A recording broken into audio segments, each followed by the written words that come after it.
Get our introduction going, and here we go. Welcome everybody to the episode 92 discussion of Dragon Ball Super, and today with me once again, Sylar08. What is going on, bud?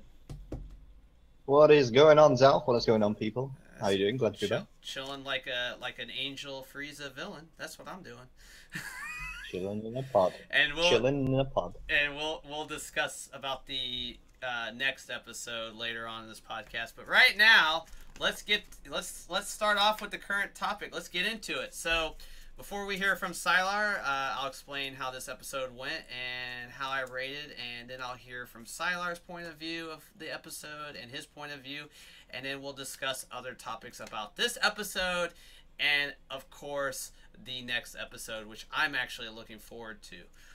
So I got my notes right here. So let's start off with episode 92. So episode 92 starts off with Goku flying to Mr. Satan's place and learning about Boo's condition. So Hercule informed Goku, yes, it's true that Boo is, he has slept in this kind of form before, and usually he doesn't sleep too long. But in the case, apparently, I believe Hercule has gone through a situation with Boo sleeping longer than a day, and he's gone through a month or two. So he informed Goku that he's out of action for 2 months. So he's going to be sleeping for 2 months, which is crazy. So Goku, of course, is disappointed, and he wants to find a way to awaken him, but Hercule say, you can do absolutely anything you want to him, but he cannot wake up. Meanwhile, we cut into Universe 11.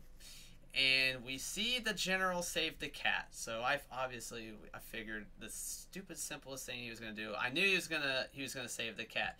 Within surprise, behind them in the alleyway where he saved the cat for the kids comes Toppo. So Toppo arrives, and from the last episode, I thought he was gonna get pissed at him.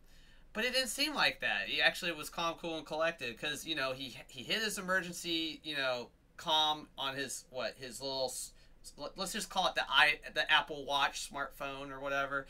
So basically, he sees the general, he sees the kids. The kids were shocked to see Toppo in person, because I guess he's definitely a big figure on the planet they are on in Universe 11. So the kids got got like patted on the head or got a hug from Toppo, whatever happened there. The general then discusses to Toppo when they're going up an elevator tube back towards the bar from the last episode. General's discussing his concerns of him leaving for this tournament because he's worried about not the morale of his troops, but just that he should be here to help fight in case there's a conflict in Universe 11, where Toppo just told him basically, don't panic, your troops have been training, and some of your troops are ready for this tournament.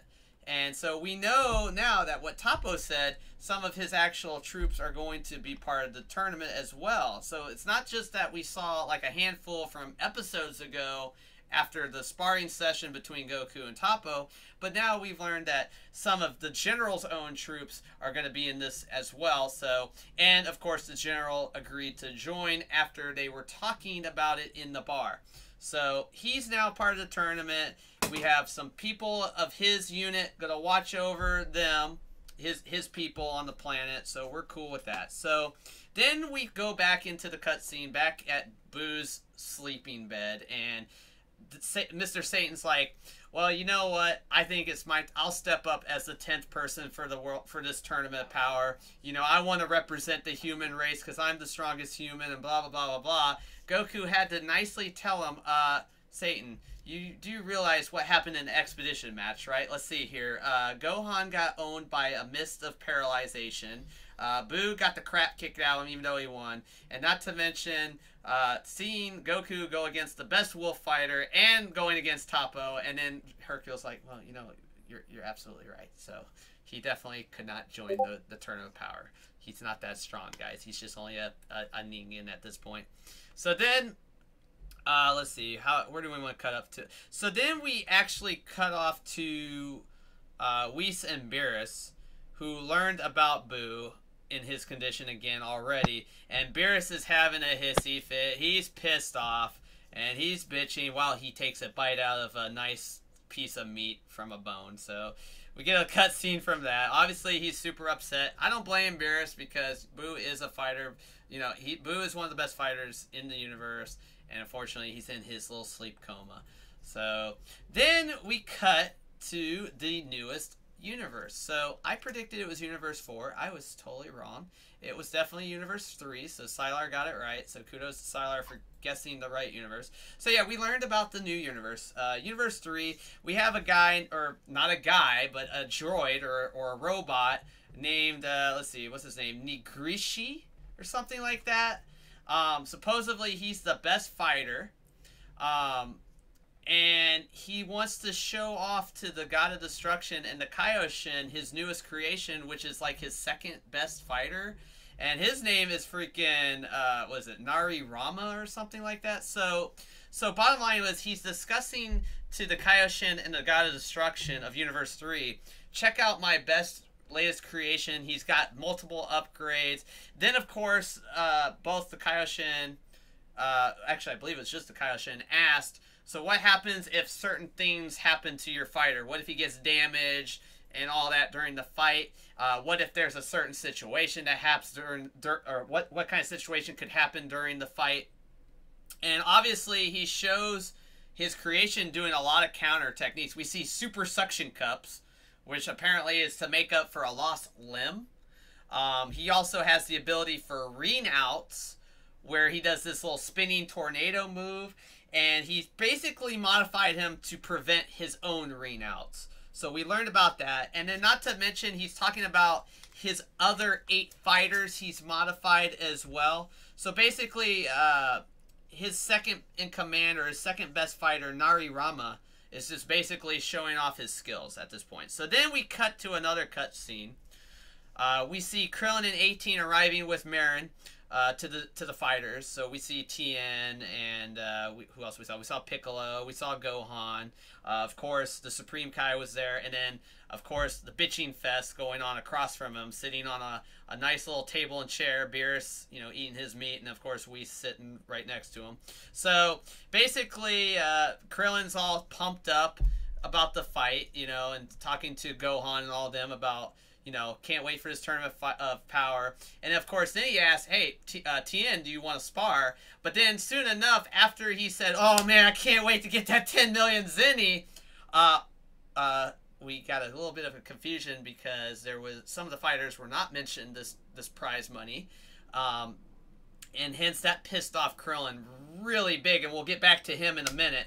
But during that, before that was even mentioned, we had a brief cutscene of Roshi, because they were discussing Roshi mastering his weakness to, you know, women and attraction to women, and he finally did it. So they were talking a little bit of shit behind his back, but they saw he did finally perfect his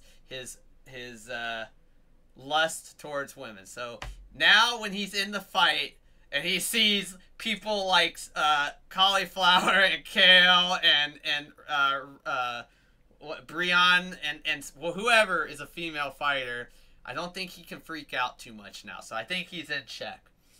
And then, of course, back and forth while they were talking about the tournament power, of course, Beerus then continues to complain about the situation, about Boo and shit like that. So after Krillin then talked to Tien, so this is where it gets good. So when Tien and Krillin were about to spar and they found out about Boo's condition, they then found out about the money situation too in the tournament. So that was crazy, and of course a lot of people got upset. Hence where then another brief cutscene where we see Vegeta done training, and obviously he's probably to this point figured out Boo is out as well before he even arrived.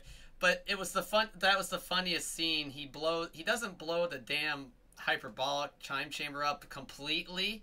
He just puts a goddamn hole in it, as far as I know, at least as far as I know.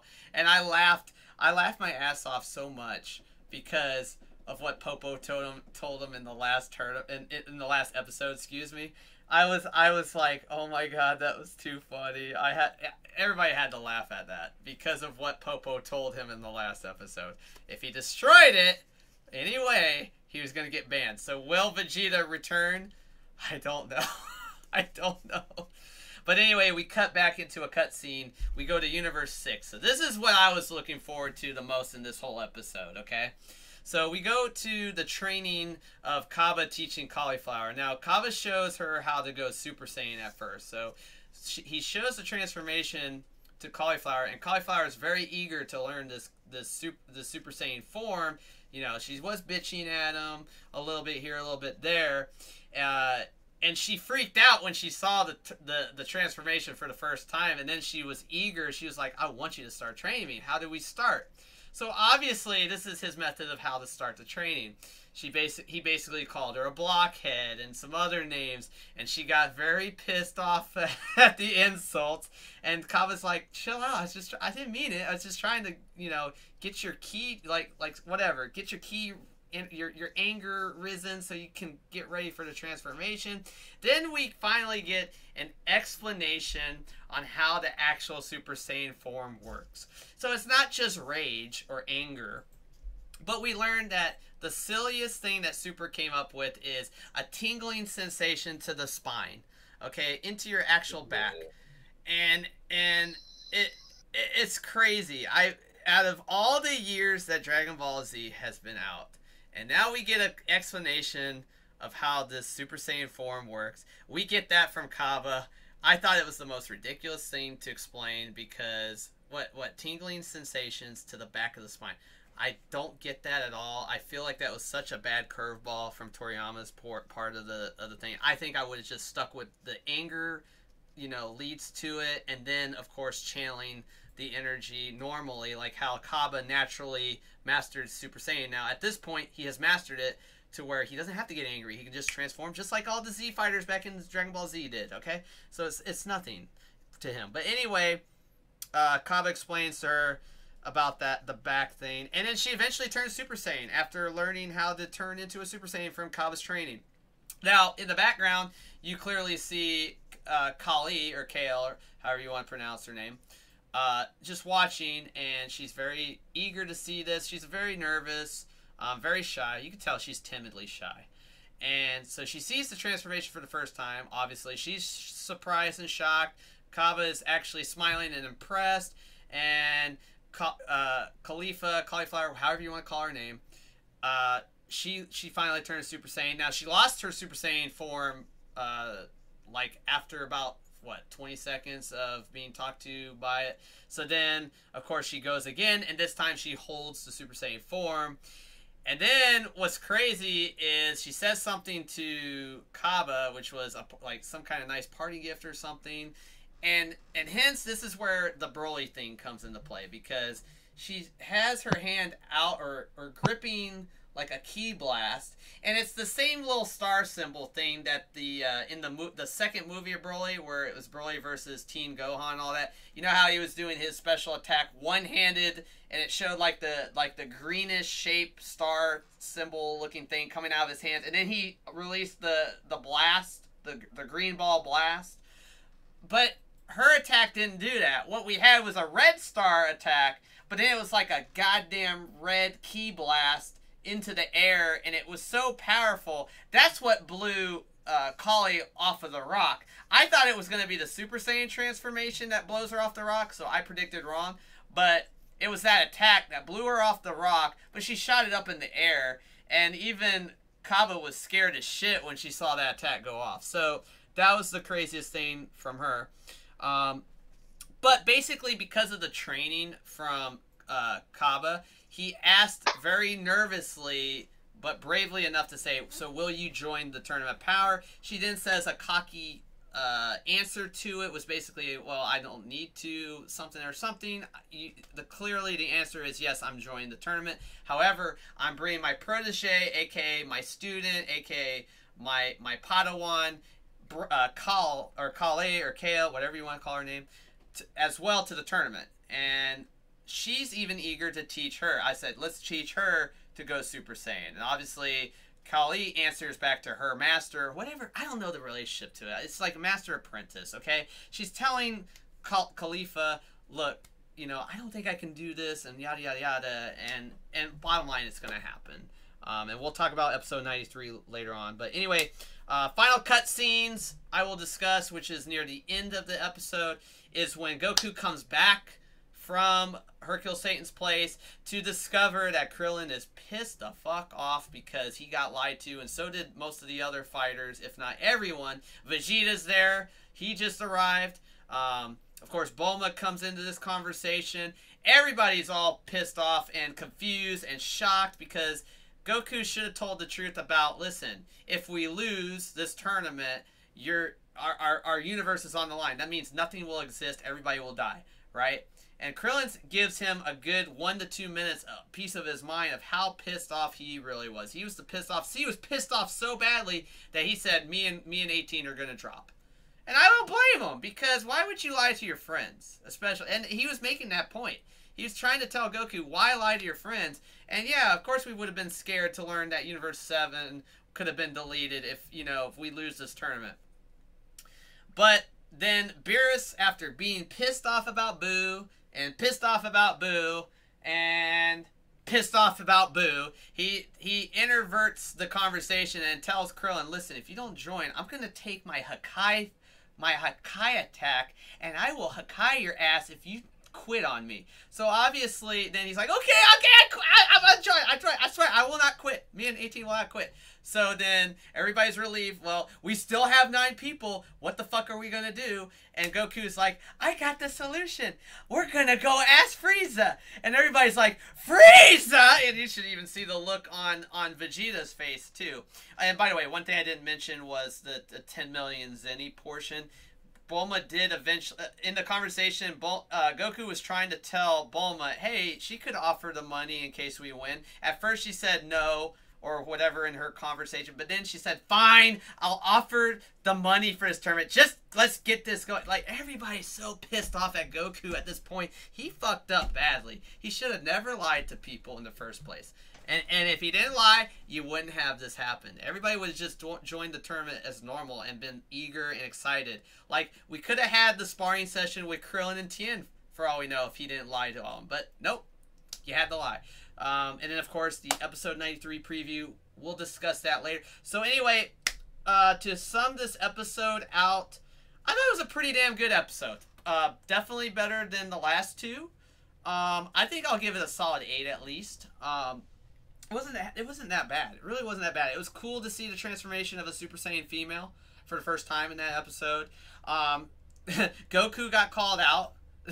I wanted to know what was going to eventually happen after he got caught in his lie. We discussed last week that Beerus is pretty much a joke at this point. I still think he is now. I mean, it's just all he does is bitches and moan and whines and eats. That's all he is. Sounds like a typical filthy ningen? Question mark, question mark, question mark? Ding! I don't know. And then some of the other stuff. We had Universe 3, obviously. That was pretty cool to see the mechanical fighters. So that's going to be interesting. Other than that, like, I think what lowered my score about this episode, first of all, the thing about the back and the Super Saiyan transformation, like, right now, what I'm doing on cam, yeah, I thought that was a really triggerish moment. They should have never did that. I think they should have just stuck with the rage theory and the anger triggers the Super Saiyan form and just gone with that. We didn't need a conversation from Kaba telling Khalifa, Cauliflower, whatever name you want to call her at this point, freaking, oh, you get this tingly sensation in your spine. Just channel the energy and it'll come through. I didn't like that at all. I thought that was the worst part of the episode by far. There's some other nitpicking I could go through, but I'm done discussing about the episode. Now, Sylar, tell me, what did you think about this episode? Let me hear your discussion, your thoughts about this episode, and what did you rate this episode? So go ahead, Sylar, take the floor, bud. I'll start by telling you I rated it a 7. I mean, I gave it a 7. So better score than last week or two. So definitely. Absolutely. Definitely. I thought it was a good episode too. So. It was really good. I enjoyed the episode. Really the episode itself was really good. Yep. A lot of the thing is the Boo 1 second to sleep thing. I found ridiculous. I did too, and that's another thing why my score dropped as well. I could have gone through. There were some other points of the episode I was going to mention, and that was another one. So go ahead, continue.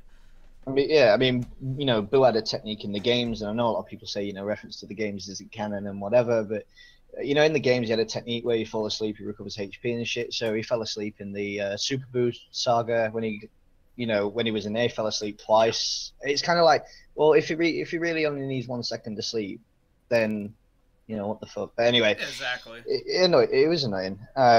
The whole Topo thing was all right. I did like the fact that they mentioned an entire new planet, planet Nephis. Yeah, Nesphis. That was one thing I did not discuss, and I did have that on my notes. But yeah, a new planet called Nesphis. That was pretty cool. So I like that. Yeah, I'm pretty interested to see where they go with that. Whether it's a planet that's going to have reference, or whether it's just going to be another, Metamori planet where it's mentioned but never seen type thing. Exactly. The Hercule going on about the universe needs me, and I'm Hercule, and I'm a turd. You know what I mean? Like that was so Dragon amusing. Ball Z montage when he did that, just like the old Hercule. I liked that. That was cool. It was a nice little nod to the Cell saga. Yes, I thought it was pretty good. Yes, it was. With regards to the next bit, like there's two things really that I want to discuss, and the main one being one of the main two is the Universe 3. Yeah. Like Universe 3. I really enjoyed that. Me too. That was absolutely amazing, and the entire artwork surrounding the metallic look of the universe and things like that. I thought was absolutely amazing. Yeah, you called it right too. It was Universe 3, and yes, there were some YouTubers, and I can name some of them, like who was it? Geekdom 101 is one of them. He discussed so super spoilish about where all the universes have certain characters and all that, and Universe 3 has mechanical characters, as far as we know, implanted, like upgraded machine modified warriors, something like that. Modified warriors, yeah. So you could call it androids, as far as we know, the new set of androids. So, and that was really cool, and I liked how they had a conversation.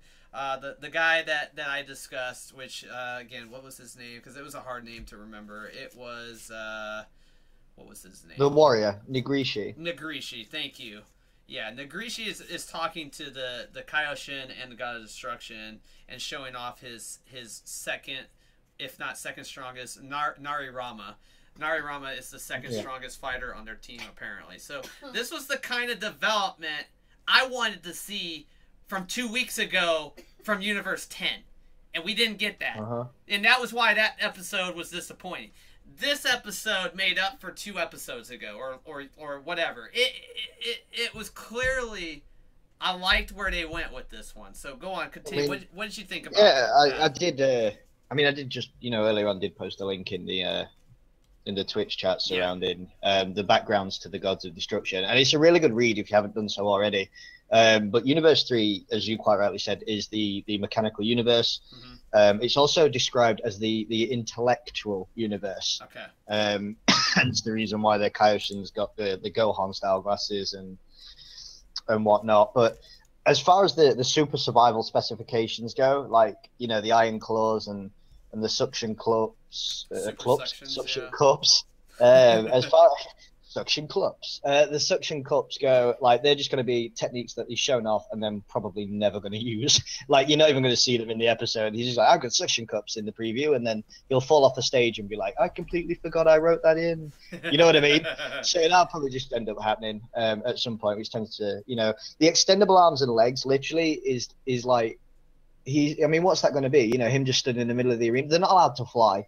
I mean, Correct. They can jump. But see, that was the thing why he was explaining to the Kaioshin and the God of Destruction, this is why we modified him to do these things, because of the fact that we're doing a tactical strategy in this tournament, and that was one of them, is to prevent renouts and cause the renouts. So we're preventing renouts and we're causing the renouts. So that's why they did that technique in front of the Kaioshin, and the Kaioshin, and both the Kaioshin and God of Destruction, to me, were very impressed, and they were discussing that, hey, we are going to be the superior universe. We're going to win this thing. So, and the thing, though, is, this is, again, I'm going to say it again, this is what I was expecting from Universe 10 or any other universe. And the episode where we showed off Universe 10 2 times, I must add, not once, but twice, 2 times, we only just got the one main character out of it, and all they did was nothing but chug protein shakes in one episode, and the other episode, all they did was dance, and the damn God of Destruction female. Yippee! Yahoo! We didn't get that shit from this episode. This episode had some not cockiness, but just some awesome things to discuss about the team itself and what they can bring. All we got was, oh, we're in Universe 10. Oh, we just got big buff brawn muscles and we drink protein shakes. That's our strategy. Well, then you're out the window first round, buddy. You are literally out first minute of the tournament. You're literally out. Because the thing is, like, I'm all about you are character downing development. yourself. But I love this Universe 3. I love this Universe 3 team they're discussing. Definitely. I mean, I'm you know, I've always said this, man. Like, I'm an avid philosopher of you know, character development. Like, I will sit here and say that if any of those universes go into the tournament with like no background, I'm just gonna look at the characters and be like, I don't really care. That's what I'm saying. Like, Universe 10 was the like, big, you know what I mean? You know, that's what I'm saying. Like, Universe 10. Okay, Universe 10. We had Universe 10 for the whole Future Trunks arc, pretty much. Not every episode, but it was there. It showed Goatsu and Zamasu, and we got to learn more about Goatsu. And then we go into this new arc. We get a few episodes with Universe 10, and we go from awesome to junk. And I'm like, that's not good new character development for your Kaioshin, your God of Destruction, and your 9 other warriors that you didn't even, we don't have no knowledge about. And that is my 3 P's whenever I'm very disappointed is piss poor pathetic. It was Universe 10 Army and character development was piss poor pathetic. We get Universe 3 in this episode better than, and in fact this trumps Universe 2 because I was a little disappointed in that one too, but not as bad as 10, but Universe 3, phenomenal character development. We got to see the Kaioshin talking. We got to see the God of Destruction talking to their leader that's going to represent the universe. And not to mention, we get to see the character development of the second in command. And then we get to learn that he's modifying the other fighters, and they're going to be just as fucking amazing too. That's what I wanted to see. And now we finally got it. So Universe 3 is legit as far as I'm concerned. They're repping. Yeah, I think Universe 3 stands like a really good chance. Yeah, I really do. At least putting up a decent fight. And I'm going to have to put those top 2 characters in my top final 10 for sure. I'm putting them as my shoe. And so right now, and I'm trying not to go off topic too much, but here's my top 10. Right now, it's looking like Goku, Vegeta, Toppo, and Jiren. And now these 2 new characters, Narirama and the other one, which I still have a hard time remembering his name, Nigrishi. So those are my 6 of my top 10 locked in. I'm locking them in right now before this tournament starts. If it helps you remember, just think of Jessica Nigiri and then just replace Nigiri with Nigrishi. It's a funky name, but you know, again, this was a new episode. And at least I got to see it twice. I saw the episode twice. That's how good it was because I had to watch it twice. And learning about Universe 3, I can't wait to see what they bring onto the table for the tournament. Yeah. So that was pretty cool. Any last thoughts on Universe 3 in your mindset? No. I mean, as far as I'm concerned, like with that scene in Universe 3, I think they're going to be a formidable team. I'm not saying the thing is, I'm interested to see where they go with it because at the end of the day, if you can't fly and certain rules and items and things have been restricted and everything, then as far as I'm concerned, modified warriors who are genetically designed to survive in that environment, you know, their purpose is to survive and thrive in that environment. So I don't see them being weak and getting eliminated like a lot of the other universes. Right, I hear you on that. Definitely. I like I said, I'm putting those top 2 fighters in my top 10 finalist, my finalist list. I'm not even considering Golden Frieza at this point, but we'll talk about that way later in the podcast. We're not going to discuss 93 quite yet. So let's go into your thoughts of Universe 6. So what did you think about the Universe 6 cutscenes in that episode? I mean, before I do that, like just to keep in theme with the universes and things like that, like just you know, note wise, Piccolo mentioned, you know, they've got 9. They'll enter with 9 people, and Supreme Kai did say, look, it's 10. That means 10. 10's 10. Right, even that was gotta mentioned have by 10. the Supreme Kai. Now, Yep. yeah. Now, if that's being said, and they're making such an emphasis on the fact that if Zeno says 10, there's got to be 10. Now that brings me on to last week's discussion, which I brought up with you. Yeah. What does that mean for Universe 9? Yeah, and again, this is like that episode was not just a disappointment, and why I so am shocked to still give it a borderline 6 out of a 10 at this point. I think I should have just gone with a 2 myself, like you did. But it was a double Well, no, I mean serious, because it was, and yeah, it is funny if you think about it. It is funny if you think about it. But literally, it was not just a disappointment. It was a double, triple disappointment, because the fact of the matter is, when we saw I'll go back to 10 real quick, and then we'll discuss 9. Is again, 10 was so disappointment with character development. Okay, that's a huge deal whenever a new character comes out for any series, and especially Dragon Ball Super. It's disappointing. It was very disappointing and very upsetting to me. I was very mad about that. And then we cut to 9, right? Like we're discussing now. We cut to 9, yep. And they have no other fighters. That's a big disappointment too. Yeah. And what's the fate for them? And I think both you and I are in agreement. I think the Grand Priest is gonna go, snap finger, Hakai, you're gone. Yeah. Whatever he's gonna do for obliteration, I really do. So they'll make like I said every week, they'll make an example of them. I mean, they'll go, look, we said 10 members, you haven't got 10, you're disqualified, and then they'll wipe Universe 9 out, and then they'll look at everybody will be like, oh my god, no, and then so that they know there's a credible threat to them getting wiped out. That's the example he will set. He'll be like, this will happen to everybody else if you don't pull your balls, your purses, and reattach them to your shaft. You know what I mean? Absolutely. All right, so continuing on topic. So episode 92, what else do you want to bring to the table that you liked about this episode? I mean, briefly, you know, the Vegeta and the time chamber thing. Like, I'm just gonna sit here, like, take the seriousness out, right? Just to bring the comedic element back in. I couldn't have been the only one that the minute that happened. Yeah.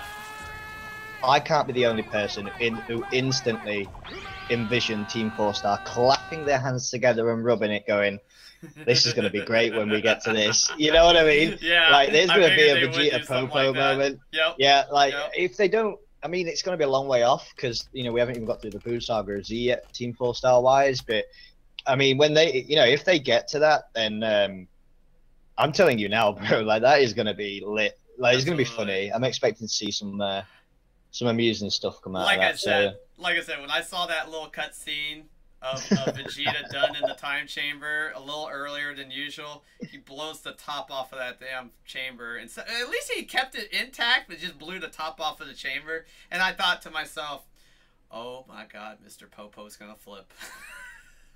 Yeah. So he's pretty much banned, but I don't think that's gonna stop Vegeta from coming back. So, but all right. So anyway, like I say, let's get into Universe 6. What did you think about the Universe 6? Yep, let's do that. I don't know. I mean, you know, I don't know if people are ready for this yet. Okay, like I'm gonna put the fasten your seatbelt sign up. Okay, flash flood warning in effect. Get your safety belts on, people. All right, let's hear it. Let's go. Fasten your seatbelts. Bold right. The whole,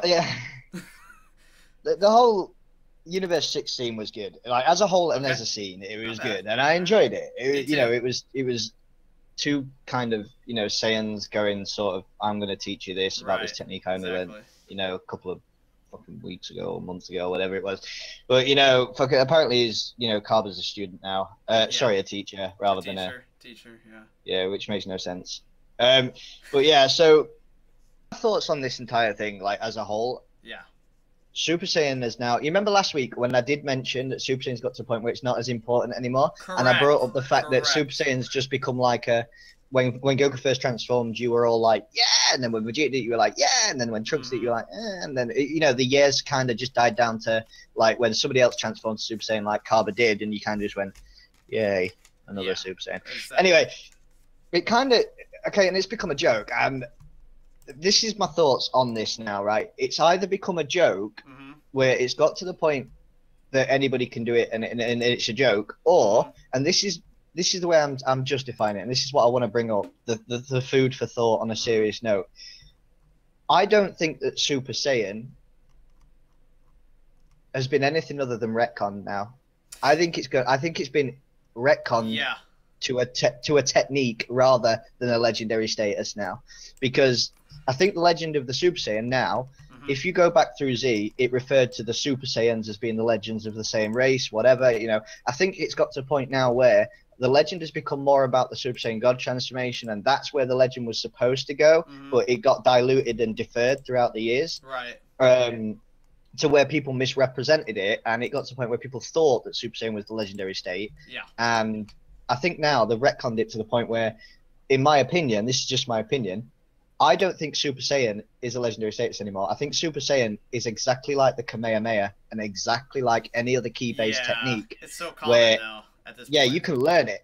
And now it leads me to believe, right? I think every single Saiyan, and this is what I think it's been retconned to, I think every single Saiyan is capable of transforming to a Super Saiyan state because it's a technique, not a status of legend, if that makes sense. Right. So it's more of a technique specifically to Saiyans. Like, you know, like Frieza's race can transform, and Frieza's race have different forms. It's that, but the Saiyan equivalent of Frieza's going through stages.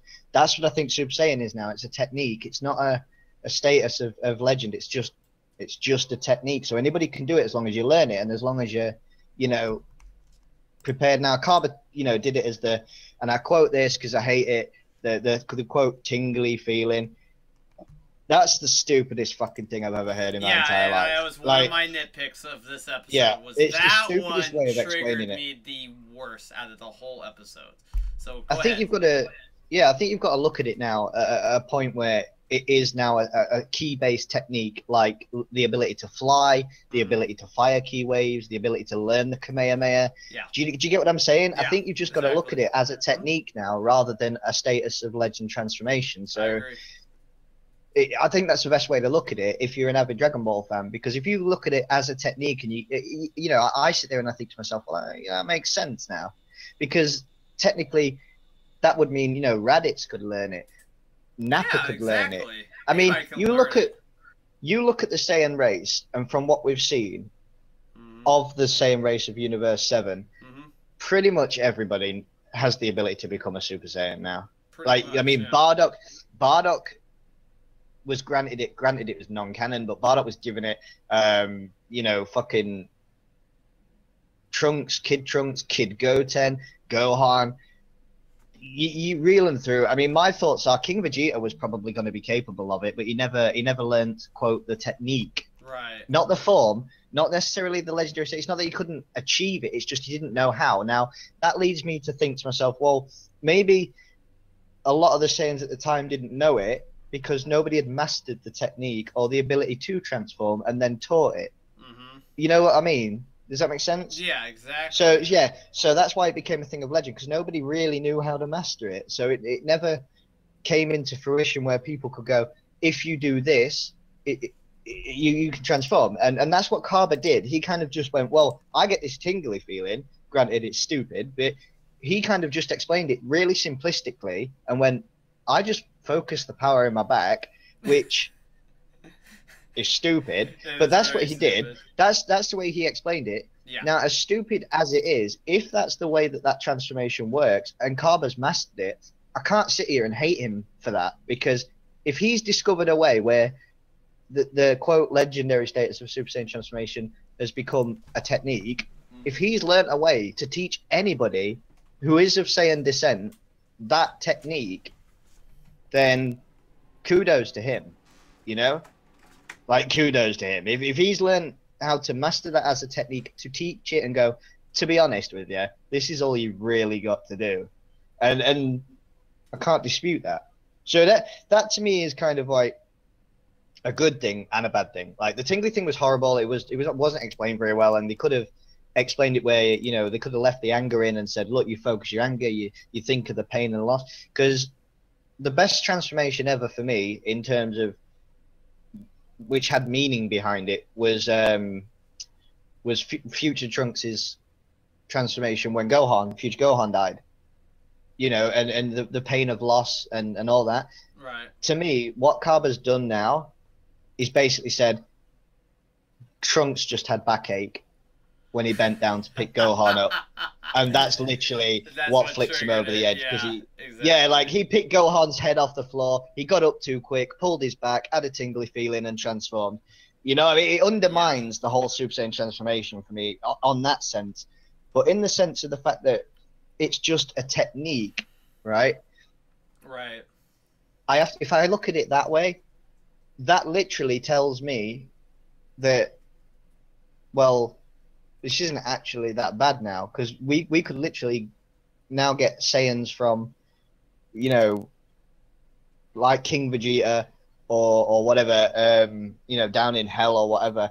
Like anybody could be capable of Super Saiyan now, and that's what I think. I think it was kind of, I don't want to go Yoda-y or Star Wars, but right. I kind of want to. The Super Saiyan thing for me is kind of like the prophecy on the balance to the Force. You know, God, a prophet. not that. Yeah, you know, a prophecy misread may have been. Yeah. You know what I mean? Yeah, That's what I think it is. Because the Super Saiyan form, which was discussed by Vegeta, trying to explain to Goku, you know, it was a legendary form or a legend of story, you know, because it was that rare.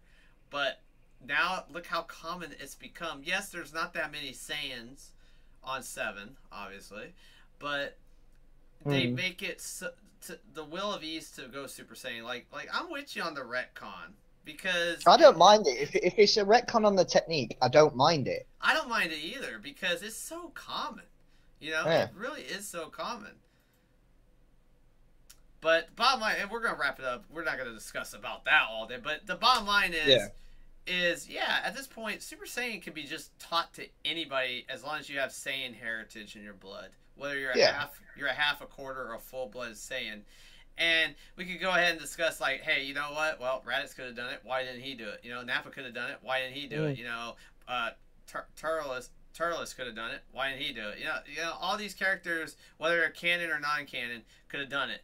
Why didn't they do it? Yeah. So, well, now you know, it's because they didn't know about how it worked at first. But now, if you learn they didn't know how to do and it. you teach it, you know, unlike how Vegeta's struggle to become one for the first time was, now it's all at ease. Like, you know, it's like that quote from Vegeta in the time, what was it, the Grav Chamber with his son. He's like, you know, did I miss something? How does the legendary form of a Super Saiyan be into a child's plaything, and, you know, Super Saiyan at will? And it's because it's now so much easier to train. It really is. It's just so easy. It's because it's a technique rather than legendary status. Correct. Like if you look at it that way, and again, like I said, and I can't stress this to everybody enough, if you look at it as a technique, that scene won't offend you, and it's actually a really good retcon, because it opens the door to the possibilities of the fact that, well, if you could just learn this technique the same way Yamcha, Krillin, you know, fucking Goku, Gohan, all learnt the Kamehameha from Roshi, because Roshi mastered the Kamehameha, so he knew how to taught it, he knew how to focus energy. It's the same thing with this Super Saiyan form. If Goku kind of knew and went, well, you know, this is a technique that I could teach you, blah, blah, blah, like Kaba did, then there's nothing to say that Turles, Raditz, and people like that wouldn't be capable of it, which makes me feel better, because I'm like, well, that explains why there's lots of Super Saiyans. I don't feel as shit about the fact there's loads of Super Saiyans now, because I'm thinking to myself, well, if it's just a technique, I understand why there's so many Super Saiyans, so it doesn't actually annoy me. Do you get what I'm saying? If it's a technique, the fact that there's so many Super Saiyans doesn't annoy me anymore. Absolutely. So Absolutely. I was quite happy about that. If it's a retcon, I'm happy about it. So, if it's just a bollock dropped by Toriyama, and he's just dropped a bollock and gone, yeah, I'm bored, tingly feeling, I'm old, I don't care, I'm dying soon anyway, and I've got loads of money from Bandai, so do what you want with the series. If it's one of those, I'm gonna be annoyed. Yeah, and I don't blame you on that one. And Like I said, I think it's now just a common transformation at this point. Yeah. But anyway, continuing on to the topic of Universe 6. So you see Khalifa, Cauliflower, however you want to name her, transform for the first time. She's amazed at the power. Then, of course, she loses the power briefly because Kaba explains, how to hold it and where to feel. And the spine thing was ridiculous. You and I are both in agreement. The spine discussion, I don't think should ever happen again, but it's too late. So, but she transforms again into a Super Saiyan and holds it. So, what did you think about that ki blast that she did? Not at Kaba, but she was like trying to launch it in the air. What were your moments or thoughts on that ki blast? Anything? Super Boo. Super Kame's Boo? lookout. Well, Literally. because like when I started off this podcast, I'm like, if you noticed, she kind of does the same thing like Broly did in the second movie towards Teen Gohan, which is adult Gohan, by the way. I'm talking about young adult Gohan. That is where he I wouldn't look too far. It looked like he did the star symbol thing with his fist, and she does the exact same thing as well. But we don't get the balls of power or energy balls of destruction. No, what we get is a giant ass red ki beam, and I love it. So it looked cool as fuck. It did look cool as hell, man. And that's what blew Kale or Kali off of the damn rock. So I predicted wrong. I thought the transformation. I thought Khalifa's transformation was going to be the thing that blew her off the rock from the previous preview. So I predicted wrong, but yeah, that was cool. I like the beam attack. What do you think about the whole situation afterwards? Like we hear that Khalifa is so happy about this transformation. She wants to now join, but she says, "I want my student or my Padawan or my protege to join, the fight, So, what did you think about all that? I mean, obviously, I'm not going to fast forward to the preview, but you do see it in the preview where, Kale transforms. You see her transforming into a legendary Super Saiyan. Again, first of all, I will say this. I don't think it's a legendary Super Saiyan form. We'll discuss it, like I said, later on. But anyway, continue. You see her do that. And I don't like the references being made between Broly. And I'm one of these people, mate. I don't think people should reference the two because, it's kind of the equivalent of saying, well, Galactic Donuts was based on Turles' fucking, driver, whatever it is. Yeah. Or that's like, and it's like saying, well, then the fucking Spirit Bomb's based on fucking Boo's planet extermination ball thing. You know what I mean? Of course, techniques are going to look the same. You limited. I mean, what are you going to do? I'll be just shy of changing the fucking shape into a triangle like Tien, and you know what I mean. And even then, people will go, "Well, that looks like a tri-beam cannon." Oh my god! Maybe we can get DDP's Diamond Cutter from WCW and make exactly. The diamond shape. Yeah, but, and it's kind of one of those things. Like, I think people are making references just on the fact that they just get over the fact that Broly's not canon. Broly I like Broly. Yeah, I like Broly. And I do like Broly too. Don't get me wrong. Whether it's from the anime or from Dokkan Battle, wink, wink. But this Kale is the thing people need to understand is Kale isn't Broly. No, she is not. She's a new step. Yeah, she's a character. Yes. Yeah, exactly. It's just a nod. A very nice nod to the fans. How will they explain that? Again, we'll discuss that later on in this podcast, and we're not going to take too much time. But anyways, so yeah, Sylar and I agree. We can't wait to see what these three Super Saiyans can bring to the table because we already know Kale or Kali is going to be a Super Saiyan as well. So, other than that, the only other mention of the episode is Goku's arrival back from visiting Satan. And even before he arrives, Krillin's all pumped up. He brought 18. He brought Marin, his kid, along. Of course, then the children, Goten and Trunks, which I didn't mention. It wasn't really worth mentioning, but I will mention that was part of the episode where the kids got to go see the baby, got to go see Bulma. So, but then after that, we find out that Krillin's like, oh, I can't wait to get my eyes on the prize money and win this tournament. I have no idea what to expect and blah, blah, blah, blah, blah. But then everybody's shocked to hear what prize money. Some people were like, what prize money? Because some knew about the prize money, others did not. Biggest lie, biggest scandal that ever happened in the Dragon Ball franchise with Goku. Out of all characters to start a conspiracy and a lie was Goku himself. So what were your thoughts on that? And I'll tell you right now, I loved it because the thing is, I feel like Goku Black is rubbing off of Goku. And not to mention, Goku has changed a lot after the events of the Future Trunks line. And I don't know. I don't know what we're seeing. And why is he lying? I don't understand. So why would he lie to his best friend especially? Because Krillin and Goku are best friends. Well, Beerus, I mean, it's as simple as Beerus told him to. Like, it literally is that simple. Because, Beerus was basically said outright, don't you fucking dare. Yeah, don't you fucking dare tell anybody. And I think that's all it is. Because I don't think Goku's... That. Yeah. I don't think it's... Yeah, I don't think it's anything to do with, like, Goku's personality changing or anything. Because let's be fair, Goku's... The thing with the story of Goku throughout the entire franchise is his actions are portrayed to be heroic, but really it's just a coincidence that he does save things, but he loves to fight. It's just kind of one of those things. It's like, he doesn't give a shit as long as he's fighting. That's he wants to get stronger, and the Saiyan blood. And if there was nobody invading, it always begs the question to me: if Earth was at peace, how long would it be before Goku went out looking for a fight? Right. Do you get what I mean? Yeah, I like that's never been addressed, and that's something that obviously I want to discuss. I'll discuss it with you after the streams. It's not really absolutely. 92. Well, I won't be on too much longer. I do have to go in about 2 hours due to my move, but anyway, we'll discuss it. But anyway, continue. Yeah.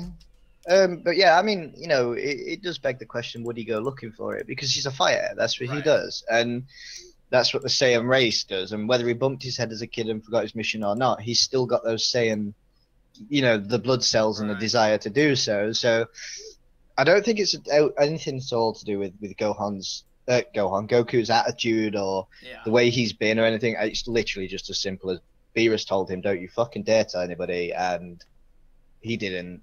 And the only way that he thought he could get people to join is if he kind of went, well, yeah, all the other tournaments have always had a prize money, so I'll just use that one. Absolutely. And that's why he offered prize money. Yeah, and then that's where hence, Bulma at first didn't want to offer prize money, and then she's like, fine, I'll offer prize money, just get this damn thing going. And even Gohan was like, well, if I have to, I'll look for a 10th fighter. But, of course, then at the end of the scene, Goku mentions Frieza. Everybody's shocked. I don't blame everybody being shocked. Why the hell would Goku mention Frieza to everybody? Their arch nemesis, the actual villain that's been plaguing these fighters for many, many years, whether it was from Dragon Ball Super current or back in Z during the Namek destruction, and of course him visiting Earth after the destruction of Namek, and using the Dragon Ball Wish and all that. So yeah, I can't wait. So we'll go into discussion right now. Episode 93 preview. So in the preview, here's what I got from the preview, and if I missed something, Sylar, jump in, because I only got to see the preview once, and it was very briefly, and I only saw it at work. Believe it or not, when I saw the episodes, the 92 episode, I watched the episode without a preview. So I had to go to YouTube and watch the preview. So anyway, in the preview, you see Goku blasting the cocoon and releasing Frieza, in his final form state. So, and then of course you see Frieza powering up and obliterating the rest of the cocoon he was trapped in from the tree. And the texture and the color I love. I love how it's all darkish and spooky-ish, and it's like, yeah, he was in a fantasy land being tortured by rainbows and gumdrops and singing elves or whatever you want to call it. But the bottom line is, we got to see a cool color scheme in this episode. We got to see a cut scene of the final universe that we've not talked about. And this one for sure is universe number 4. And in universe number 4, we see a green-skinned person and also a yellow, fuzzy, animalish looking face, which I'm guessing is also part of this universe. And I don't know if that's a Kai. I don't think it's a Kai. No, definitely not a. Well, is he a Kaishin? No, I don't think so. He could be a god of destruction. The green-skinned person is probably a fighter for Universe 4, as far as I know. I don't know. It's just previewing. I couldn't tell if it was a Supreme Kai or not, or a Kaioshin. But, and again, this clip went too fast. We then also saw a clip where we mentioned earlier, Kali or Kale transforms into a Super Saiyan, but looks like Broly. So that was pretty cool.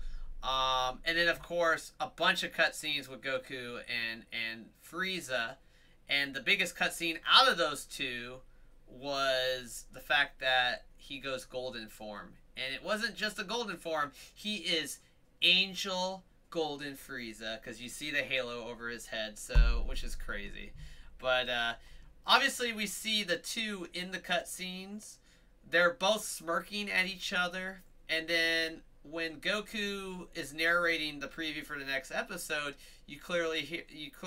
it's red translated, oh wait, he wants a deal, some sort of deal, like he won't join us unless we give him something that he wants. What does he want? Why is he smirking? So what is he how should I say it? What is he trying to do behind Goku's back that he wants done?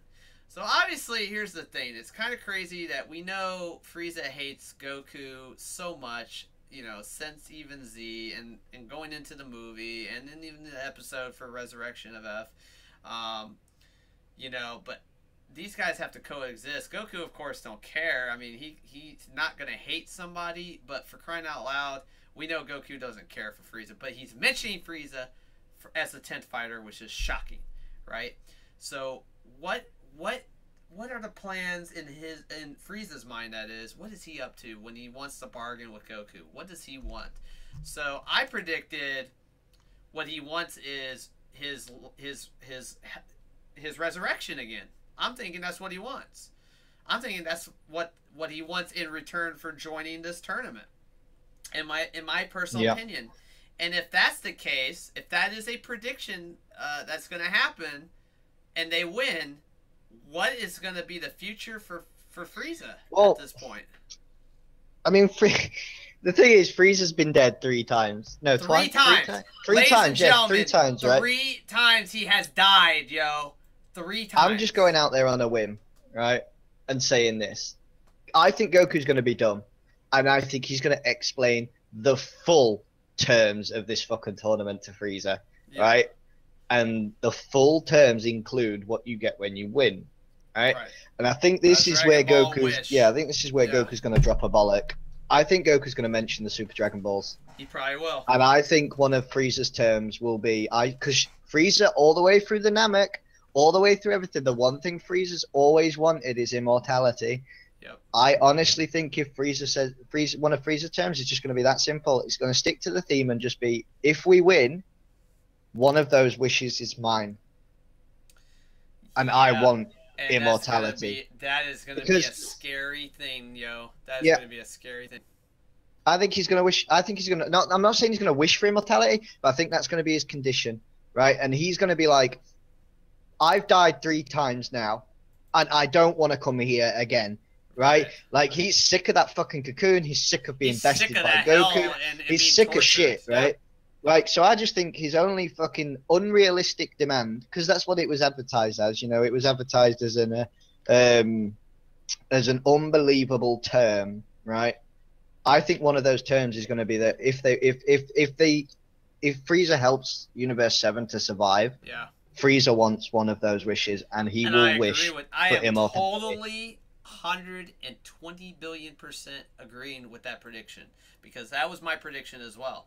I hate that predict. Here's the thing. The one thing I hate about this prediction is if he actually gets this wish and gets away with it. That's my most Well, hated thing about it. And I'm not trying to say hate as in I hate the character or hate. I just hate the situation because then I it's think going to open up new arcs and then it's going to evolve Frieza some more. And to tell you the truth, and I'm going to be honest with Sylar, and he might agree with me on this too because we kind of discussed this on the last one or two podcasts we've done because this is our third podcast now. And that is, I'm pretty tired of seeing Frieza. I really am. And if they do this move, I'll be shocked. I really will be. However, I'll let you get the floor here in just a minute. Here's was my other prediction of this wish idea that he's offering. Goku, I think, is going to basically manipulate it, and I don't think Frieza will be able to get that wish in. I think what's going to happen, prediction-wise, and let's say this whole tournament begins, they win it all, Goku, Vegeta, whoever wins it, whoever's the hand-risen champion, and let's say there's no little backstabbing story of this arc, meaning like your prediction of the Grand Priest, and we'll discuss that in a little bit here, is that if 7 wins, they get it all, they get the Dragon Ball, Super Dragon Ball wish.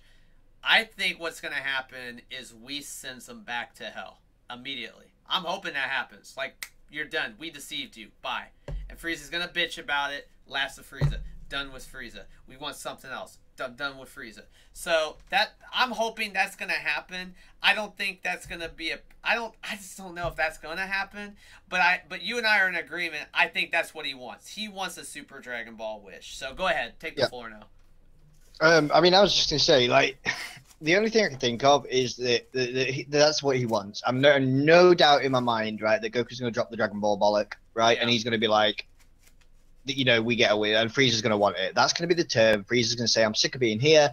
He's going to go on a whole discussion about, have you seen this place? This is what you did to me, blah, blah, blah. If we win, I will help you win, blah, blah. But I want that wish. And he's going to wish for immortality.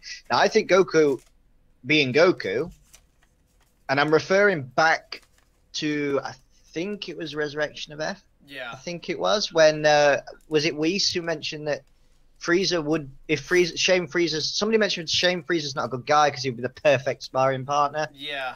Now, I'm not being funny, and I'm not saying they're going to do this or anything, or he's going to get his wish, but I'm just saying that Goku has an affection for Frieza, and he does, because that not like a Chi-Chi affection or a Cell's Eyes affection, exactly. But like just a legit affection towards Frieza because he would make the perfect. But now, if they win and Frieza got this wish, now just think of it this way: imagine a badass moment, and I'm talking when Goku first transformed to Super Saiyan, badass moment when he said, "I am, the light in the darkness," that sort of thing. Sure. Imagine Frieza got what he wanted, got his wish because he saved the universe and whatever, and Goku. We had another bad-ass fucking moment where Goku looks Frieza dead in the fucking eyes and just says, but you might be immortal, but remember, I will always be there to stop you. Mm-hmm. Exactly. And you know what I mean? Like, just a badass moment, because Frieza will be like, well, I'm immortal, so you can't kill me anyway. But we've all seen the word immortality in Dragon Ball means nothing. Yep. Right? Because Exhibit A, Zamasu. Right? He had immortality and he's gone. B, Zeno. Garlic Jr. Right? Yep. Like, yeah. Garlic Jr., Exhibit B, immortality. He's gone. He's floating around like some Superman villain in a glass thing somewhere. Yeah. But, so I think Goku will give it him. I think those will be the terms. I think Goku will give it him, and Frieza will participate now. Oh, yeah. Like that's the way. Yeah, that's the way I see it. I think, I think that's the way it's going to be. Because it just will be like that. Absolutely. Garlic Jr. is not dead. Fucking Zamasu's technically dead, but not dead. Maybe.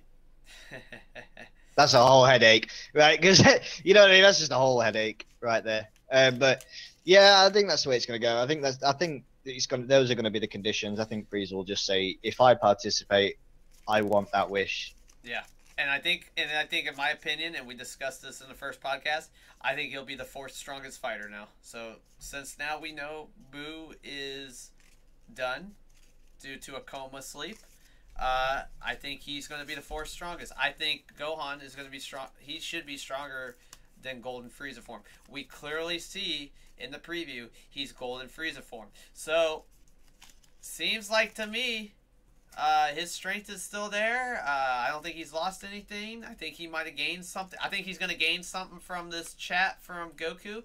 And it also showed to me in this clip for 30 seconds, it looks like I think they're going to spar. Friendly.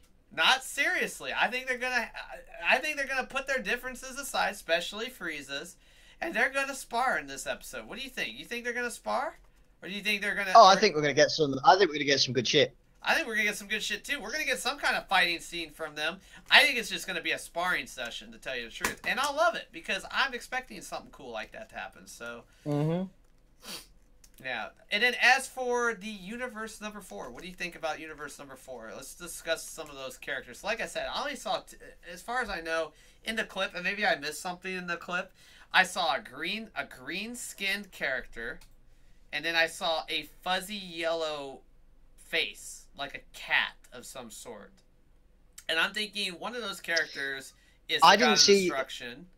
And the other character, I think, is a leader. Well, that's fine. And I could pull up the clip right now. If you guys give me a minute, let me pull up the clip, and I'll actually show you guys what I saw. Let me type it in real quick on YouTube. Oh, no, I saw it. Don't worry, man. I saw it. Okay. But like I say, I don't think... There wasn't enough there for me to even remotely make it an interesting topic. Yeah, there was nothing there. There was nothing shown. It was just a fucking... It was just, that's the God of Destruction. That's a guy. We're going to see these next time. That's it. You know what I mean? Yeah. That's what it was. There's nothing you could gain from that scene other than, like, whoever that God of Destruction is, he's got a really comfy-ass seat. Right. You know, actually... Most you could get out of that. Actually, here's the thing, what I was going to say. It's hard to see with the color. See, Toriyama has agreed to this. His artists are having some kind of color conflicts with certain scenes. Now, in this clip that I'm talking about, I'm watching it now, right now. I'm rewatching it. So we do see the Kaioshin. He has a mohawk. Okay, he's the Universe 4's Kaioshin. He's talking to a very pint-sized, smaller version of a God of Destruction who looks like a mouse. So that's what that cutscene is. However, we see... Okay, so the grit... I don't know if it's a color issue based on light and darkness of a room, but we clearly see a green-skinned figure. So again, now I know who is who. The green-skinned fighter must be the leader. I'm thinking he's the leader of the fight. So he's going to be leading Universe 4. He's got some snow glasses, like freaking Tai from Digimon, but his is all complete. He has some kind of shades on his head. And then we see a smiling yellow face, and it's another fighter. I'm thinking I can't tell if that's the God of Destruction, the mouse face, or something else. I think it looks like the God of Destruction. Well, I'm just gonna go with that. So yeah, we see 3 characters from Universe 4: the Kaioshin, the God of Destruction, and I'm thinking the leader of Universe 4. So I'm looking forward to that. But the one thing I want to talk about the cutscene I did not mention, I think this is the biggest thing about the cutscene. Caulifla turns Super Saiyan 2. If I'm not mentioning, if it looks right to me because of the hairstyle change, it looks like she goes Super Saiyan 2. Does that look like a Super Saiyan 2 transformation? Again, I refer to I still stick by my guns, like, bro, you know I do. Like, Super Saiyan is nothing more than a variation of a Super Saiyan form, so I don't think it's anything other than, you know, just a way of showing she's getting stronger. You know what I mean? Like, you can call it Super Saiyan 2 or whatever, but it's just a way of showing she's improving. You know what I'm saying? Yeah.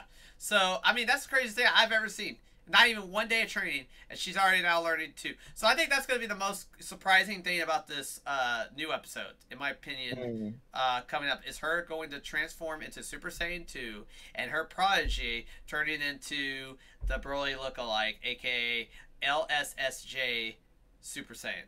Okay? Legendary Super Saiyan, which I don't think it's going to be a legendary Super Saiyan. That's my prediction, and Siler and I both agree on that. I don't think it has anything to do with legend status. It's just a montage and a shout-out of respect, a sign of respect to all the Broly fans and people that wanted to see that. So I liked it. I thought it was cool.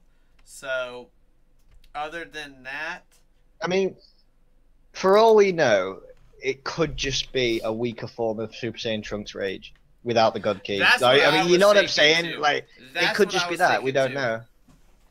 We No, don't know. I'm with And you. the thing is, as well, and this is another thing, Noel, that I want to cover with you because I want your thoughts on Go this, ahead, dude. buddy. Go ahead, buddy. I've had so many people say to me on various forums, have said to me, you know, and I quote this comment: if they mention the words "legendary Super Saiyan," it will make Broly canon. Right? It doesn't. It doesn't. Because the words legendary Super Saiyan have been literally resonated throughout the entire series, right? Yeah. Vegeta referenced it in the fucking Namek saga. They referenced it through the Android saga, through the Cell saga. They mentioned the status of the legendary Super Saiyan all the way through, and Broly is still non-canon. So just because, and I'm not saying this will happen, but if that is a legendary transformation status, and somebody goes, you know, KLR Kaba goes, my God, this is the legendary Super Saiyan status. I don't. Somebody will do it. It'll happen. Somebody will, you know, honestly go, well, now Broly's canon because they've said the word legendary Super Saiyan. Da, da, da. You know what I'm saying? Right. It's not how it works. It isn't how it works. It don't. Now, I will say this. Keep in mind, too, while we're doing the podcast, we have a live audience on Twitch, and everybody is listening to our opinions, and they're giving our opinions, too. Guys, we'll get with your comments as well, because I like some of them. Some are saying, I love some of the comments like, well, if Goku has a flashback of Broly, then Broly's canon. Well, I mean, listen, if Toriyama does somehow, some way put that in there, then I will admit defeat. It is now canon. But it's not going to happen. I'm going to tell you that right now. It's just not. It's not going to happen. No. The thing is, if they retcon that, they'd have to retcon the entire fucking Broly franchise. Correct. And that would mean they'd have to acknowledge that Gohan fought Broly when he returned. They'd have to acknowledge why and how Broly even fucking existed in a canon timeline when they were fighting Cell at the time. Like, Cell literally just went, oh, yeah, we've given you the week off, so go and do something with this Super Saiyan or whatever. You know what I mean? Like, they'd have to really retcon the entire Broly franchise, which I personally, and as well, it's a well-known fact, Akira Toriyama's not even that fond of Broly.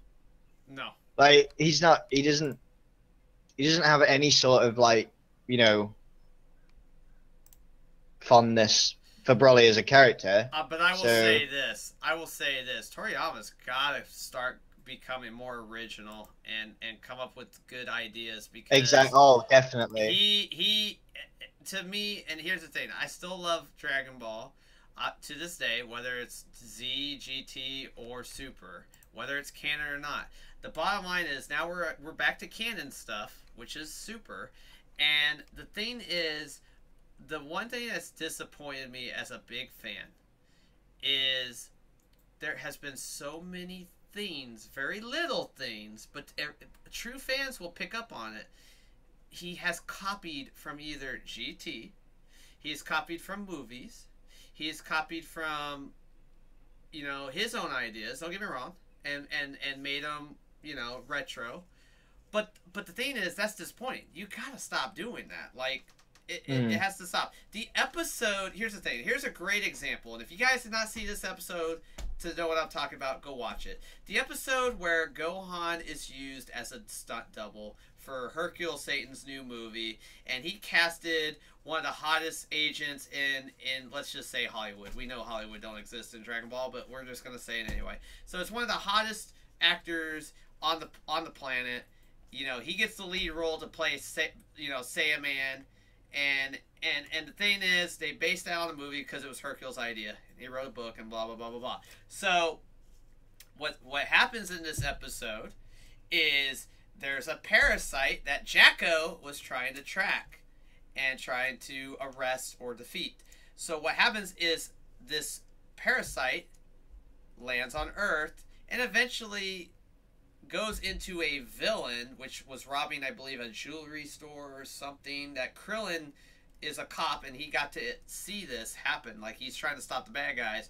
And then, hence, we see Gohan flying in, and all kinds of stuff happen. The parasite got defeated, but it ended up going into our lead actor, who was very jealous of Gohan to begin with. However, here's why I say this is so GT-ish. Because when this parasite entered the human body of a famous Hollywood actor, the transformation looked like a goddamn babyish looking transformation at first. And I mean, first of all, it started off with the eyes. Because the eyes cut off just like how Vegeta was trying to fight off the damn baby transformation, you know, infecting his whole body. You see the freaking crosses on his damn eyes. It was so copycat of GT Baby. It really was. The parasite thing was such a copy of Baby himself. It not legitly, but the method they were using. You know what I'm saying? If you guys cannot see that, something's wrong, because they clearly took that from that. Then here's another funny thing. Another copy from GT. That was so not original. Now, a lot of people are going to say Teletubby. I totally agree with it.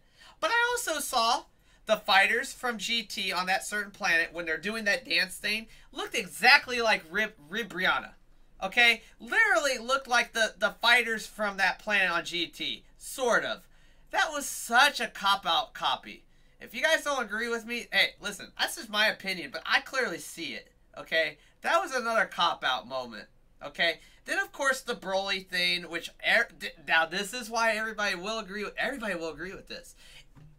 Kali looks like Broly.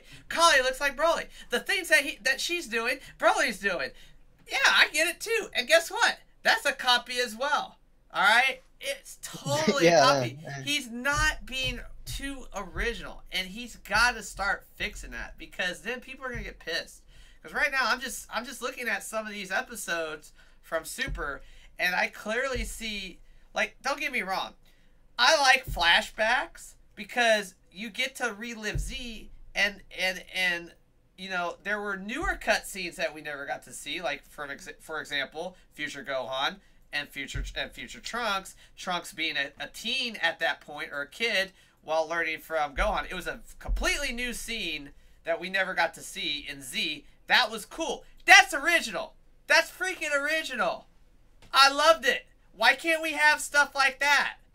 But when you do the copycat thing, that's totally different, and you got to be more original. So those are my thoughts on that. But I mean, even the filler, even the Patafu filler was very similar to the Garlic Jr. Yeah, that's another. You hit it right on the nose. That was genius. You know what I mean? Copy Vegeta episode, right?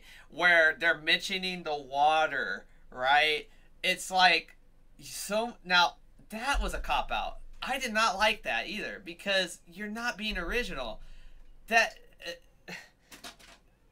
it was so a montage to Garlic Jr., but you didn't do it the right way. You made it look like you were replaying certain things from that series, and it was such a cop out. You can't, Toriyama, you're copycatting way too much. But your idea, but we love Dragon Ball. Don't get me wrong. But you got to continue making original ideas, or it's not going to be good. All right, and people are gonna pick up on it. A lot of the pure Dragon Ball fans. I'm a pure Dragon Ball fan. I've been watching this damn thing over 20 years ago since it started. Right? Freaking, you just gotta be more original, bud. You just got to. Now there is a comment in chat. Go ahead, read it out. I was just gonna say, man, there's a comment in chat that I just want to allude to.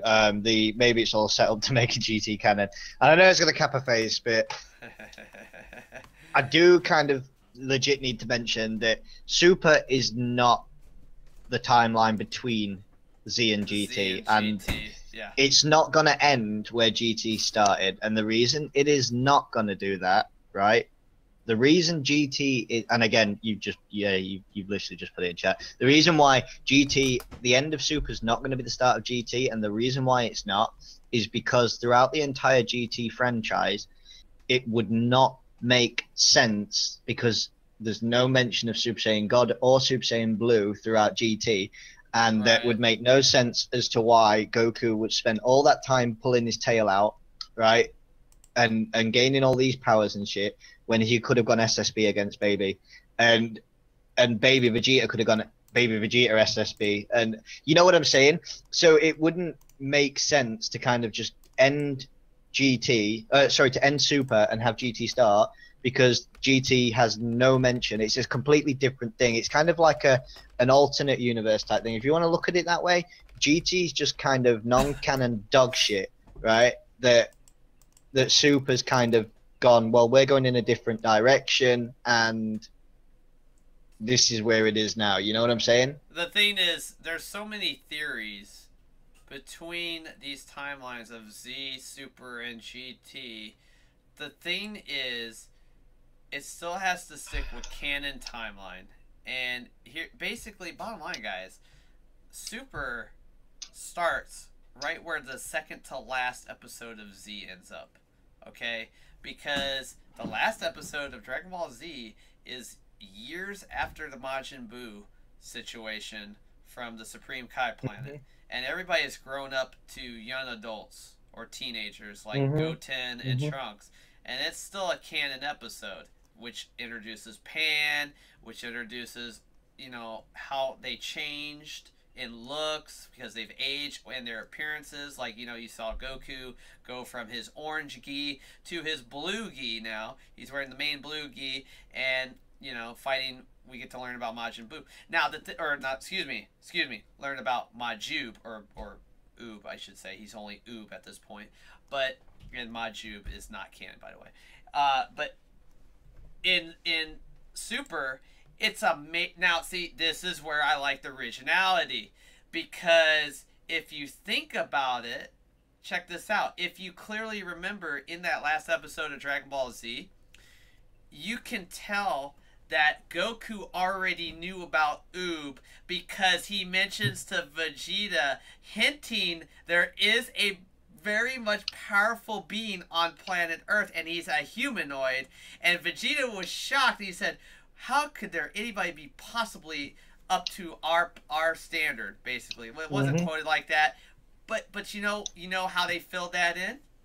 You go back to that Super episode where where Goku visits Mr. Popo and Dende, because that was original. That was perfect filler to put into that. See the way it fits in. That fit in so perfect, in my opinion. It worked out great, and Goku knew about Oob the entire time during that last episode of Z, because the Super episode just explained it right there. That Super episode just filled in the void. That's why, again, he told Vegeta about, I know there's a, like, he didn't have to say the word I know, but he was hinting to Vegeta, listen, I already know who's on Earth that is just as powerful as us. And I didn't want to spoil it for Vegeta, but I'm going to mention it to Vegeta and whoever else is interested. And you know, pumped up Vegeta and whoever else was interested in knowing who this fighter was. And so hence why Goku said, hey, Majin Buu, can you change the power balls? I call them power balls because, you know, we have Powerball in America and they're numbered as well, you know, to draw for the winning lotto, you know, jackpot. But anyway, he tells Majin Buu, can you use your magic ability to change my orbs into the certain numbers? I want to face that fighter right there. And you know, there you go. There's your filler. Dragon Ball Super into that episode. Perfect. I loved it. That was original. Thank you. I loved it. So, but anyway, don't want to keep talking about the old Z now, but we're going to wrap things up because it is getting late. We've had a long podcast, almost up to an hour 25 right now. Guys, if you guys got any good questions, let's take some comments from the audience here on Twitch. If you guys got any good comments or questions, let us know. I did read some comments. Sylar read some comments. So let me see here. If we see anything we catch, we'll read it out loud. And here we go. Like Scrooge McDuck 30 says, unless Whis deleted everyone's minds of God's Key and Super Blue. And I think what that is, that comment was towards the timeline of Z, Super, and possibly GT, and trying to fit GT to be canon. I'm going to tell you right now, maybe Whis might do something like that, but I don't think it's going to have anything to do with GT going canon. So that's just my opinion. I think I heard Sylar say they wouldn't do that. They wouldn't do that anyway, because, like, it would just make, if Whis did that, and I'm just throwing this out there as a hardcore Dragon Ball fan, if Whis did that and erased everybody's mind and then brought GT into canon, everyone forgot about God Key and everything, that would be taking a shit on Super as an entire series and saying that everything that just happened means doesn't nothing. Exist. Yeah, exactly. It's they wouldn't do that. Yeah, they wouldn't do that. Yeah, exactly. Yeah, they wouldn't do that. Like I no. It's just not even a no. Oob isn't able to match Super Saiyan Blue now. Comment from Soul Calibur 06. Well, duh. I mean, yeah, he's not going to match a Super Saiyan Blue. I mean, that's no way. But again, like, you know, here's the one thing about filling in the void that I mentioned between Z and Super. You know, why was it Super Saiyan God Key in that last episode before Goku and Oob flew off to the lookout? So, you know, something in Super. Here's the thing. I'm gonna go with my bold prediction. My turn to do a bold prediction. He's had 2 bold predictions the last 2 podcasts. Now it's my turn for the bold prediction. I predict this is going to happen at the end of Super. It has nothing to do with the next episode. This is my bold prediction for future reference. I think how Super is going to end is somehow, some way, Goku, Vegeta, and hell, any Saiyan that exists is going to lose key, the ability to use their God Key. Don't know how it's going to happen, but I'm bold predicting it's going to go away to fill in the void of the last episode of Z. And that's my bold prediction. All right, so let's see here. Jaren asks, what is an arc? Well, there's a lot of definitions to an arc. An arc could be an arc reactor from Tony Stark. An arc can be like the golden arches from McDonald's. No, I'm just kidding. But in arc, it's a storyline. A storyline. So when one chapter closes, another chapter begins. That's what an arc is, basically, sort of to that definition, Jaren 9000. So, for example, we go to the beginning of Super, right? Now, Super starts off with, you know, Goku, what he's been up to and all that. But then we get into, like, for example, the Universe 6 versus Universe 7 story. That's an arc because it's a start-to-finish story in one chapter. You close that chapter, then you open up a new chapter. The next new chapter after that was the future Trunks timeline arc, which started off with Trunks being in a Terminator movie situation, 2049, being chased by Skynet situation, but he's really being chased by Goku Black at the time. So that story started up. That's a new arc to a story. That's what an arc is. So if you wanted to know what that meant, that's what it means to reference that, and Sylar can definitely vouch for that. Do you think that Gogeta will become canon, Zelf? Absolutely hell no. He's not going to be canon. And I'm not trying to be rude. It's just that, listen, we saw Gogeta just in the movie. That is non-canon. The only way that they're ever going to fuse again is through the Potara. I don't think we're ever going to see the fusion dance of Goku and Vegeta become canon. It was only just for the movie. We only know that the fusion dance is canon for the kids. And that was the one time, or a couple times, actually it's a couple times in Z. Excuse me, let me take that back before I get some hate. A couple times during the fight before and after the events of Majin Buu, we've seen them fuse. Alright? We even see them fuse again in Super during the Copy Vegeta episode. So that was canon. But we're never going to see Gogeta as canon. I'm just predicting that. Not saying it's going to be, but that's my prediction and my opinion of it. South Gamer, what if GT is just another universe? Next question. It's not canon, guys. It's just not. And it's not going to be another universe. It's just going to be a story arc. That's all it is. Just a storyline from a non-canon perspective.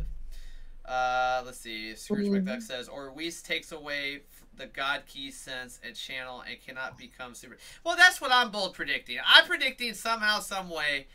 My bold prediction is to fill in the void of this Super arc, and then it goes into the last episode of Z, and that ends the series. I just feel like there's going to be something that takes away their God Key abilities, and I think maybe Whis is part of it. Or maybe another prediction is maybe the Gods of Destruction / the Angels will eventually disappear. And if that happens and they don't exist, then that means no more God Ki will exist. Maybe that'll happen. I have no idea. So we'll see. Uh-huh. My The thing is, like, my bold prediction is just based on the fact that Gowasu had a conversation saying that he handpicked Zamasu, and it kind of sort of not necessarily did, but semi retconned the how the Supreme Kais come into existence type thing, because the original thing was that they were grown on trees, and like, as stupid as that sounds, that was the original backstory to how the Kais came into existence. They were grown on trees, and they retconned it, well, semi-retconned it with the Zamasu, because Gowasu said that he handpicked Zamasu as his protege and trained him and shit, you know what I mean?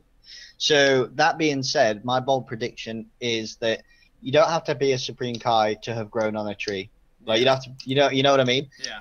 My bold prediction is, by the end of Super, I think that Beerus and the Supreme Kai will be obsolete, either die or whatever, and I think Whis will take Vegeta, because he's been grooming Vegeta. Yeah, absolutely. You know what I mean? I think.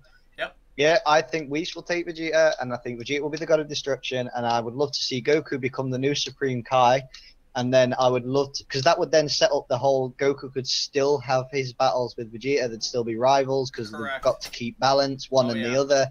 You know what I'm saying? Oh, yeah. Like, they'd be linked, and I don't know, like, just whatever way they'd write that in, I'd love to see that. I'd like to see, Goku and Vegeta carry on in a more predominant role of Supreme Kai and God of Destruction. That'd be pretty cool. Absolutely. Probably never gonna happen. Let me speed up last of the comments, and then we'll end it here. Let me see. What do we got? Do you think Khalifa or Cauliflower will go Super Saiyan 3? Question from Professor Genki 9. Dude, she already looks like Super Saiyan 3. I mean, for crying out loud, she looked like goddamn Raditz from sitting on the throne when we got to be introduced from her since the day she existed in this show. No, but in all seriousness, no. We'll answer this one quick. I will say no. What do you think? Yes or no, Sylar? Yes or no? Again, I only... Any conversation involving Super Saiyan 2 and Super Saiyan 3, I always deflect straight back to the statement that they're all just variations of a Super Saiyan transformation. So they technically don't exist, but they do. Okay, rapid fire. But I'm saying no. I don't think she. Yeah, I'm going to say no. I'm going to say no as well. Let's see. The ending of Dragon Ball Super is going to be the way how Dragon Ball Z started. I don't think so, buddy. I don't think so. Started. That doesn't make any sense at all. But continuing on, let's see here. I wouldn't never just because, or hold on. I wouldn't say never just because Portora is banned, because it's an item and we can never say something won't be canon. Okay, first of all, when I was answering the Gogeta question earlier, that had nothing to do with tournament power. I'm saying in general. Okay, I already know about the bans, so we ain't worried about tournament power. We're talking about Gogeta or any fusion. Canon, non-canon. It's not going to happen. Period. It doesn't matter where it takes place. If we see a fusion, I'm telling you one more time, it'll be a Potara fusion through them. But I'll go another bold prediction. I don't think Goku and Vegeta will ever fuse again in the series. I really don't. And I think with all the extra training Vegeta has done and screwed up that hyperbolic time chamber, and Goku, of course, naturally getting stronger his way too, I don't think they need fusion anymore. And again, take the quote from Whis. If they work well together back in the movie, they have the best potential to be the strongest ever. Don't know if I quoted that completely 100%, but it was pretty damn close. They don't need the goddamn fusion, period. Just opinion. They don't need the damn fusion at this point now. And we're going to find out what happens in this tournament. If they are even that strong or weak. It's going to be interesting. It will be very interesting where their strength stands in this tournament. But anyway, continuing on to comments. Like I said, we're going to rapid fire. Give you guys a few more minutes of commenting. Let's see here.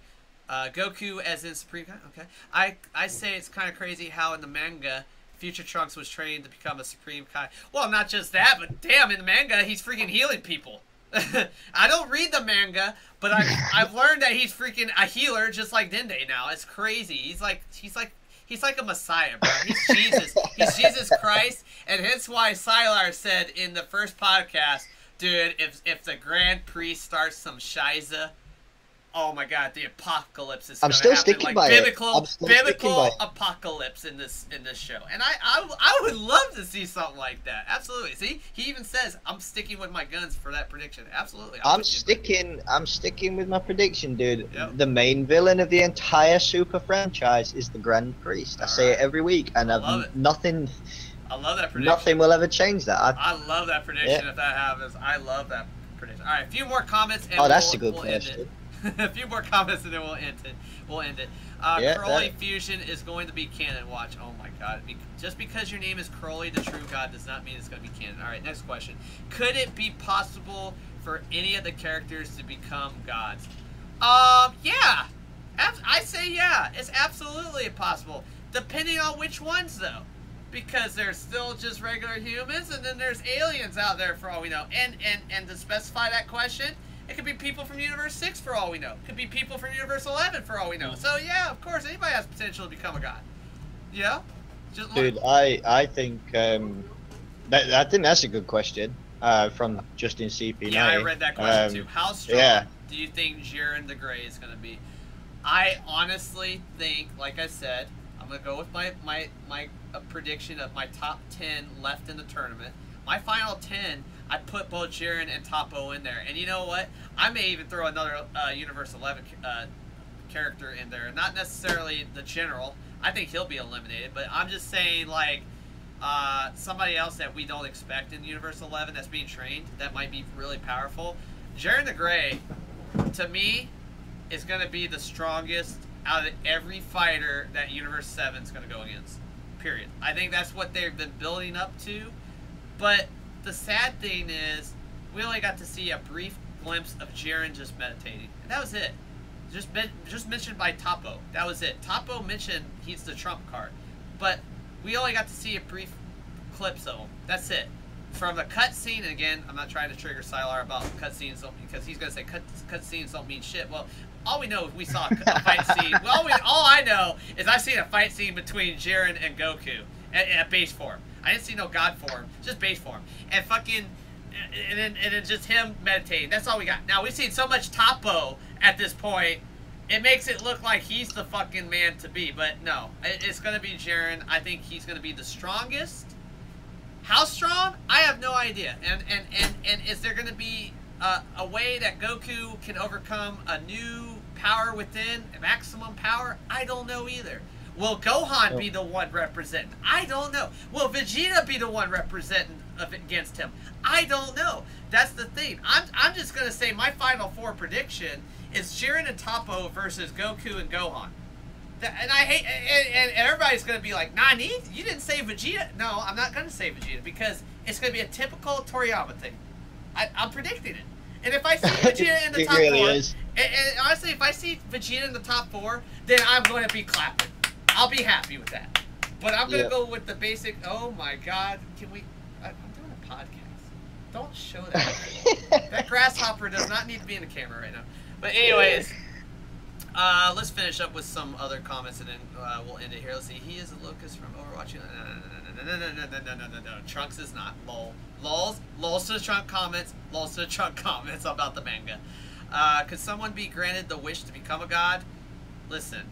If your wish to be immortal, well, no, I don't know about that. Because if your wish to be immortal, I'm sure there's a way you could be wished to be a god of some sort. However, I would say no. However, is that under Shinron? Is that depending on who you get the wish from?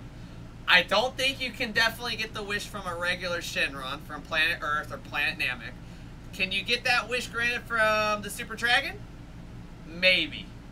Maybe. I'll say maybe. I can't say yes or no to that question. Now, Sylar's saying no.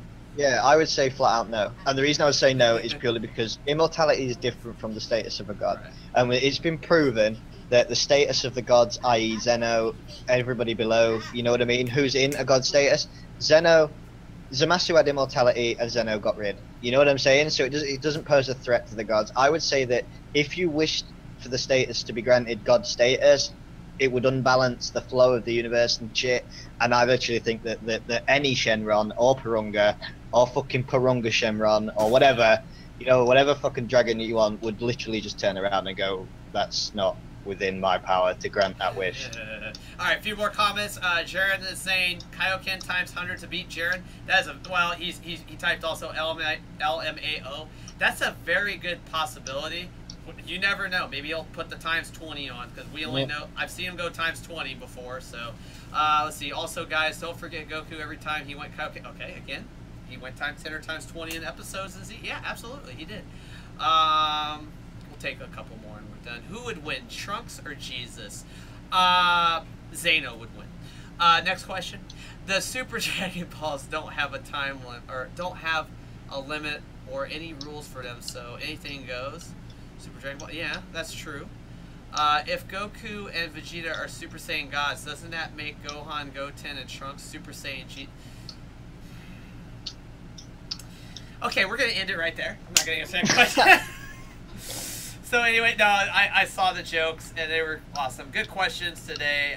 So we're gonna wrap it up by saying I can't wait to see the new episode. I can't wait to hear about Universe 4, what they got to offer for the table, and get to see Khalifa in this Super Saiyan 2 transformation, what Cabba's going to do, what she's going to do with Kale. Obviously, we see her transform, so I can't wait. Sylark, you can't wait either, buddy?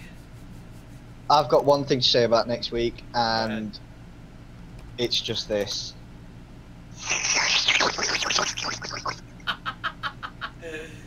Oh, it's so tasty. I can drain this power. I can feel it coursing through my veins. But anyway, honestly, dude, it's gonna be amazing. No, we're I gonna cannot wrap it wait. up, guys. No more questions. Other than that, guys, thank you guys for being part of this podcast, episode 92. Next week, 93. Cannot wait. For Sylar08, this is Zalf Gamer saying, guys, have a good one. Keeping on good ones. And if you guys got any comments or questions, hit us up on our Twitters. It's right here on our actual page here. You can also hit us up on our Twitch pages too, twitch.tv/Sylar08 and twitch.tv/ZalfGamer. And of course on his Twitter, TheRealSylar/08, and of course at ZalfGamer. You guys can hit us up with questions, comments, what you guys thought about this episode. In case we missed any questions or comments, you can hit us up there. Until then, guys, we'll see you next week. Have a good one. We're going to continue the stream. We're going to play some video games. Yeah. I love the episode. So anyway, guys, take it easy.